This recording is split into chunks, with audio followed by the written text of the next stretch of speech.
नमस्कार. ऑफिशियल अजय निकतेमध्ये आपणा सर्वांचे स्वागत आहे. आजचा विषय तसा संवेदनशील आहे आणि तितकाच महत्त्वाचा देखील आहे. 30 तारखेला केंद्र सरकारने एक नोटिफिकेशन काढलंय. त्या नोटिफिकेशनद्वारे त्यांनी आपली मतं हरकती मागवलेल्या आहेत. तो विषय आहे वक्फ बोर्डाचा. वक्फ बोर्डाच्या बाबतीत जे दुरुस्ती विधेयक सरकार मांडतंय किंवा मांडणार आहे त्या संदर्भातली आपली मतांतर जनतेची सरकारने मागवली आहेत.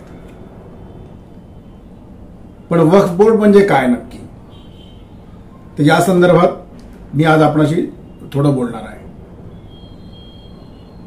अर्थात हा पहिला व्हिडिओ असेल वक्फ बोर्डासंदर्भात माझा. यानंतरही मी याच विषयावरती आणखीन 1 किंवा 2 जशी माहिती मिळेल त्याच्यावरती मी अवलंबून येते. पण एक व्हिडिओ आणखीन एक मी निश्चित करणार आहे. काय होतं, या विषयासंदर्भात सोशल मीडियावरती भरपूर बोललं जातं आणि आपल्याकडे कीबोर्ड वॉरियर्स भरपूर आहेत. त्यामुळे ते अगदी हिरिरीने या सर्व चर्चांमध्ये सोशल मीडियावरती भाग घेत असतात. त्यातल्या किती जणांनी आता 30 ऑगस्ट नंतर जे नोटिफिकेशन जारी केले केंद्र सरकारने त्याच्यामध्ये स्वतःचं मत नोंदवलंय याच्याबद्दल मला जरा शंकाच आहे. पण ते त्यांनी नोंदवावं हे मी या व्हिडिओच्या सुरुवातीलाच आपणा सर्वांना आवाहन करत आहे. जी काही आपली मतं असतील ती नोंदवा. त्या दुरुस्ती विधेयकाच्या बाजूने विरोधात जे काय आपलं म्हणणं असेल ते आपण मांडावं असं मी आपणाला आवाहन करत आहे. पण मुळात वक्फ बोर्ड काय आहे? आज जो दुरुस्ती कायदा येतोय तो आज पहिल्यांदाच येतोय का, ज्याच्या विरोधात संपूर्ण देशभरात विरोधकांनी एवढं वादळ उठवलेलं आहे? अर्थात ते वादळ जाणून बुजून उठवलेलं आहे. एका पर्टिक्युलर धर्माचा म्हणा किंवा एका पर्टिक्युलर मतपेटीवरती लक्ष ठेवून, एक गठ्ठा मतदानावरती लक्ष ठेवून हे उठवलेलं वादळ आहे हे सर्वांनाच कळतंय. लोकसभा निवडणुकींच्या नंतर तर हे वादळ जास्तच घोंगावलं लागलंय की काय असं मला वाटायला लागलंय. आपल्या राज्यापुरता विचार करायचा झाला तर ज्या पक्षांचे, ज्या संघटनांचं वाढ गेल्या 30, 35, 40 वर्षात अल्पसंख्याक म्हणण्यापेक्षा अगदी प्रमुखपणे म्हणायचं तर किंवा स्पष्टपणे बोलायचं तर मुस्लिम विरोधावरती जी संघटना, ज्या पक्ष वाढले तेच आता त्यांचे मसिहा बनलेत की काय, इतका तो विरोध या विधेयकाचा स्ट्रॉंगपणे पुढे येऊ लागलेला आहे.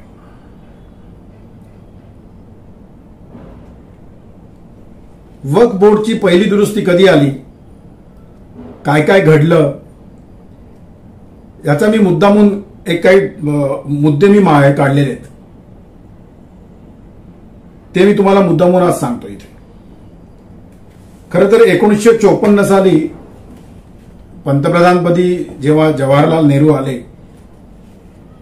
तेव्हा काँग्रेस सरकारने हा कायदा म्हणा किंवा हे विधेयक म्हणा किंवा हा वक्फ बोर्ड निर्माण केलं. त्याच्यानंतर 1964 साली पहिली दुरुस्ती या कायद्यामध्ये करण्यात आली. त्यानंतर 1969 साली एक दुरुस्ती करण्यात आली. मग 1984 साली एक दुरुस्ती करण्यात आली. आणि ही प्रत्येक वेळी जी दुरुस्ती केली गेली त्या दुरुस्तीच्या वेळी वक्फ बोर्डाला जास्तीत जास्त स्ट्रॉंग कसं त्यांचे नियम बनवता येतील, वक्फ बोर्डाला बळकटी कशी मिळेल याकडे तत्कालीन काँग्रेस सरकारने लक्ष दिलं. आणि वक्फचा जो हक्क आहे तो अधिकाधिक स्ट्रॉंग करण्यात आला. या कायद्यामध्ये शेवटची दुरुस्ती 2013 साली करण्यात आली. आणि ती दुरुस्ती अशी होती की वक्फ बोर्डाने एखाद्या जागेवर हक्क सांगितला किंवा जमिनीवर हक्क सांगितला, मग तिथे दुकान असो, ऑफिस असो, मंदिर असो, हॉस्पिटल असो, अनाथाश्रम असो किंवा कुठलीही प्रॉपर्टी असो, त्या प्रॉपर्टीवरती जर वक्फ बोर्डाने अधिकार सांगितला, हक्क सांगितला तर ते बांधकाम तातडीने अनधिकृत जाहीर करून त्याच्यावरती हातोडा पडेल आणि ती जागा वक्फ बोर्डाकडे सुपूर्द करण्यात येईल. अशी ही दुरुस्ती 2013 साली शेवटची करण्यात आली. आज आहे 2024, म्हणजे जवळपास 11 वर्ष पूर्ण झालेली आहेत. आता केंद्रातल्या भाजप आणि मित्र पक्षांनी याच कायद्यामध्ये वक्फ बोर्ड दुरुस्ती विधेयक आणलेलं आहे. त्यामुळे सर्वात प्रथम ही गोष्ट लक्षात घेतली पाहिजे की ही दुरुस्ती काही आज पहिल्यांदा होत नाहीये. त्यामुळे विरोधक जो गदारोळ उठवत आहेत तो पोटशूळ नेमका काय आहे ते आपण सर्वांनी लक्षात घेतलं पाहिजे. आता विरोधक किंवा त्यांचे समर्थक असंही बोलतील की 2013 नंतर 2024 का उजाडलं 11 वर्ष दुरुस्ती आणायला. म्हणजे आता येणाऱ्या काही विधानसभांच्या निवडणुका डोळ्यासमोर ठेवून हे मुद्दामून आणलंय का? तर असा सवाल विचारणाऱ्यांच्या बुद्धीची कीव करावी असं मी म्हणत नाही, पण त्यांनी हे विधेयक दुरुस्ती करताना काय काय आवश्यक गोष्टी असतात त्या सर्वांवरती एकदा नजर मारावी. म्हणजे मग हा प्रश्न जो त्यांच्या मनात निर्माण होईल किंवा झाला असेल तो आपोआपच निर्माण होणार नाही किंवा तो आपोआपच रद्द होईल त्यांच्या मनातनं किंवा तो आपोआपच त्यांच्या मनातनं निघून जाईल. गंमत वाटेल तुम्हाला मित्रांनो, आजपर्यंत वक्फ बोर्डाने केंद्र सरकारला एकही फुटक्या दमडीचा टॅक्स भरलेला नाहीये. लक्षात घ्या ही गोष्ट. त्यांनी टॅक्स भरावा म्हणून, पण हा टॅक्स केंद्र सरकारला तसं नाही, राज्य सरकारला देखील देशातल्या कुठल्याही राज्यातल्या वक्फ बोर्डाने त्या राज्यामध्ये टॅक्स भरलेला नाही. केंद्राला भरलेला नाही, राज्यालाही भरलेला नाही. पण हाच वक्फ बोर्ड कुठल्याही प्रकारचा टॅक्स न भरता सर्व प्रकारच्या सबसिडी, सर्व प्रकारचे निधी, त्या त्या जमिनीला लागणारे सर्व सुख सुविधा ज्या कायदेशीर आहेत त्या मात्र वक्फ बोर्ड व्यवस्थित घेत असतो. 2019 साली भाजप सरकारचे केंद्रीय मंत्री निर्मला सीतारामन यांनी सर्वात पहिल्यांदा या बोर्डाला नोटीस दिली टॅक्स संदर्भातली, शोकॉज नोटीस, की आजपर्यंत टॅक्स का नाही भरला किंवा जो काय जे असेल ती नोटीस दिली त्या संदर्भातली. ती नोटीस दिली आणि वक्फ बोर्ड आणि त्यांचे सगळे पदाधिकारी आणि वक्फ बोर्ड ज्यांना हवाय ते सर्व राजकारण्यांना पाठिंबा देणारे जी काही मंडळी आहेत ती मंडळी हे सर्वजण खडबडून जागे झाले. आणि मग त्यांनी त्यांच्या परीने वेगवेगळ्या माध्यमातून आणि वेगवेगळ्या पातळीवरती विरोध करायला त्या टॅक्सच्या नोटीसला पण सुरुवात केली. आणि आता हे विधेयक आलेलं आहे आणि त्या विधेयकावरची परवा जी 30 तारखेला आलेली जे नोटिफिकेशन ते आलेलं आहे आणि म्हणून मी आज हा विषय घेतलेला आहे. वक्फ बोर्ड काय आहे ते एकदा लक्षात घ्या मित्रांनो.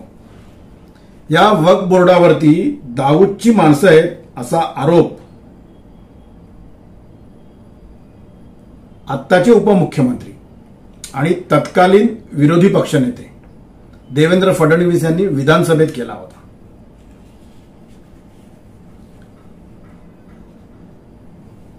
(2021) मध्ये फडणवीसांनी एक पेनड्राईव्ह विधानसभेमध्ये दिलं होतं.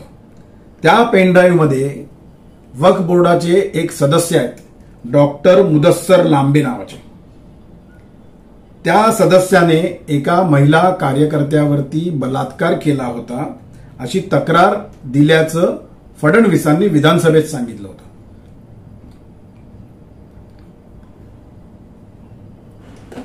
एकूण आजपर्यंत 58,000 तक्रारी आल्या आहेत वक्फ बोर्डाच्या विरोधात असंही तेव्हा सांगितलं गेलं. आणि हे तुम्हाला त्या त्या वेळेच्या वृत्तपत्रांमध्ये आणि आता जरी तुम्ही सोशल मीडियाच्या कुठल्या साईटवर चेक केलं तर ते तुम्हाला मिळेल.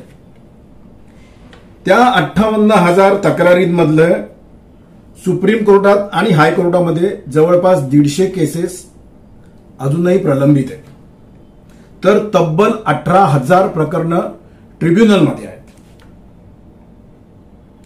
आजपर्यंत या 58,000 तक्रारींपैकी अत्यल्प लोकांना काही निर्णय किंवा काही न्याय मिळालाय, किंबहुना मिळालेलाच नाही असं म्हटलं तरी ते चुकीचं ठरणार नाही, वावगं ठरणार नाही. त्यामुळे आता जे दुरुस्ती विधेयक आणलेलं आहे ते दुरुस्ती विधेयक मंजूर होणं अत्यंत आवश्यक आहे. याचं कारण असं आहे, जर का त्या विधेयकामध्ये सुधारणा झाल्या नाहीत तर या ज्या केसेस प्रलंबित आहेत 58,000च्या, त्यांना कोणालाही न्याय मिळणं दुरापास्त होणार आहे. एक 2-3 उदाहरणं देतो तुम्हाला. तामिळनाडूमध्ये एक गाव आहे थिरुचेंदुराई नावाचं. एकदा असंच वक्फ बोर्डाच्या लोकांना वाटलं तिकडच्या की हे संपूर्ण गावच आमचं आहे. त्यांनी जाऊन एक अर्ज केला तत्कालीन तिकडच्या प्रशासनाकडे, आणि प्रशासनाने ते गाव वक्फ बोर्डाच्या मालकीचं आहे म्हणून जाहीर करून टाकलं. अशी हजारो उदाहरणं आहेत, हजारो, म्हणजे 58,000 तर केसेसच आहेत. पण मी तुम्हाला 2-3 सांगतोय वेगवेगळ्या ठिकाणची. एक तामिळनाडूतलं सांगितलं, पाटणामध्ये फतुहा नावाचं एक गाव आहे. त्या गावाला लागून एक गोविंद गाव नावाचा एक एरिया आहे किंवा एक प्रभाग आहे म्हणा. त्या तिथे देखील हेच जवळपास 96% लोक तिकडे हिंदू राहतात. तिकडे असणाऱ्या वक्फ बोर्डाने सांगितलं की ही जी जमीन आहे ती आमची आहे. त्या गावच्या प्रशासनाने पाटणातल्या फतुहा तालुक्यातल्या जाहीर करून टाकलं.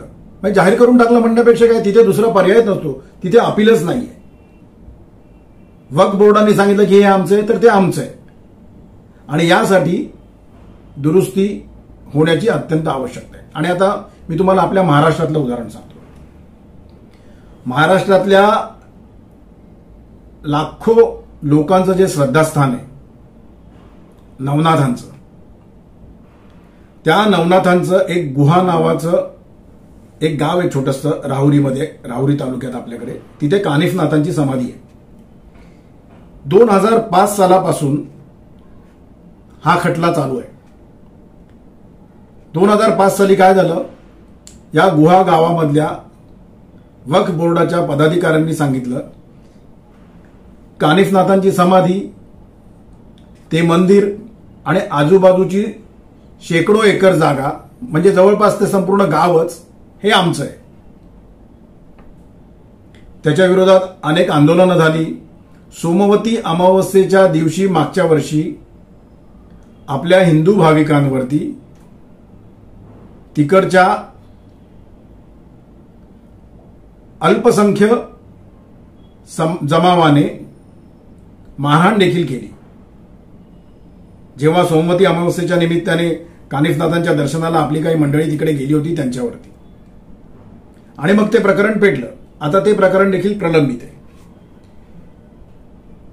त्या ठिकाणी त्यांनी कानिफनाथाचं देवस्थान हे आमचे हजरत रमजान शाह दर्गा आणि त्यांचं आहे असं जाहीर केलं. आणखीन सांगून टाकलं की हे आमचीच आहे ही जागा.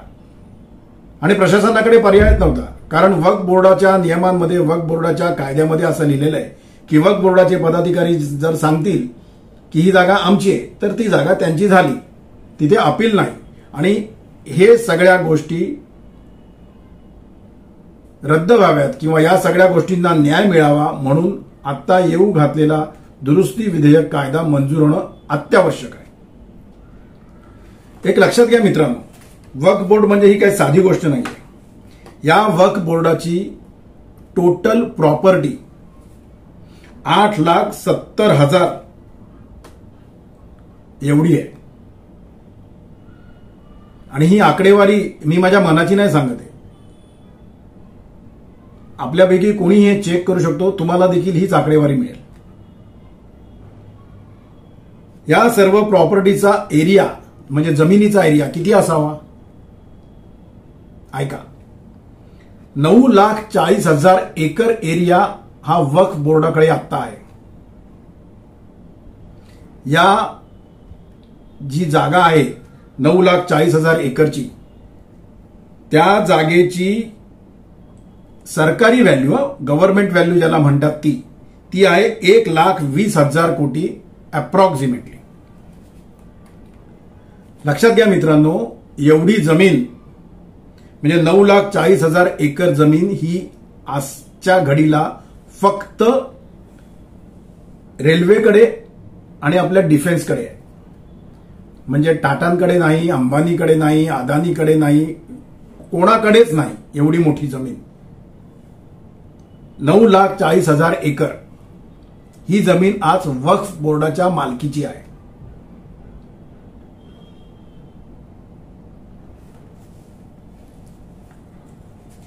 कुठलीही हिंदू संस्था किंवा मंदिर यांच्याकडे देखील एवढी जमीन नाही, हे लक्षात घ्या. त्यामुळे मी परत सांगतोय, हे जे दुरुस्ती विधेयक आलेलं आहे त्याचे जे नोटिफिकेशन काढलेले आहे त्याच्यावरती जी तुमची मतं मागवलेली आहेत ती मतं तुम्ही मांडणं किती आवश्यक आहे हे तुम्ही लक्षात घ्या. जेव्हा हे विधेयक आलं ना, तेव्हा ही जी बोंबाबोंब सुरू झाली आहे ती बोंबाबोंब केवळ याला विरोध म्हणून नाहीये, तर ते जे एकगठ्ठा मतदान होतं ना, ते मतदान वाचवण्यासाठी ही झालेली बोंबाबोंब आहे.